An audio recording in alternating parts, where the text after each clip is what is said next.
And now, Paradise.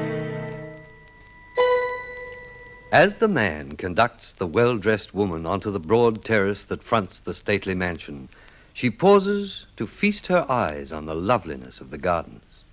I don't think I've ever seen anything as beautiful. I'm glad you like it, my dear. Like it? I think it's almost like paradise. How many acres of land, Michael? I couldn't say offhand. Oh, and the garden looks like fairyland. It must take a very big staff to keep it looking so lovely. Oh, it does. Let's walk over here and take a look at the tennis court, shall we, Sheila? There's 3 of them. And the swimming pool right next to them. Oh, it's the loveliest home I've ever seen. Why not come and share it, Sheila? Come here. You mean... I'm not much good at proposing.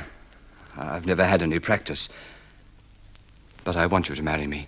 Why, I hadn't thought of you in that way. Could you learn to? I don't know. I've never thought of marrying again. When my husband died, I've just never thought of it. Look here, Sheila. Since his death, things haven't been exactly easy for you, have they? Well, I've managed to make ends meet, Michael. Oh, Michael, I like you a lot, but to use an old cliché, this is awfully sudden. Well, that's a start, anyway. The liking me. Sheila, I saw the way you were falling in love with the house, and that's why I brought this up. I'm something of an opportunist, I suppose, but, well, I didn't have much to start life with. Odd jobs here and there. But I was determined to make a success, to make a name for myself. Look at it.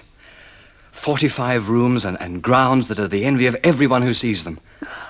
I'm very glad for you, Michael. I was forever learning something, picking up tips and how to behave like a gentleman, I suppose. And now I've done it. I'll never leave this place, Sheila. Oh, it would be heaven to live here, but, well, I'll have to have time to think it over. Take all the time you need, my dear, but I believe that living here, you would be very happy. I'm sure I should. Oh, it really is the loveliest home I've ever seen. Well, that's half the battle for me. And now I must make a confession, Sheila. I asked you out here purposely to propose to you. I felt that once you saw the house and the gardens, you'd find it very hard to refuse. Will you forgive me? There's nothing to forgive. Oh, it's lovely here. It's as if we're in a world of our own, cut off from all the rush and bother of everyday life. Well, that's why I love it so. That's why I'm sure you'd find happiness here. I think I would. Don't take too long to make up your mind, Sheila. After all, the master will be back in a fortnight's time. I'll let you know before then. I promise. Just think of it, Sheila. What an ideal combination we'll make. Oh, my darling, it really would be paradise for both of us. You as housekeeper and me as butler.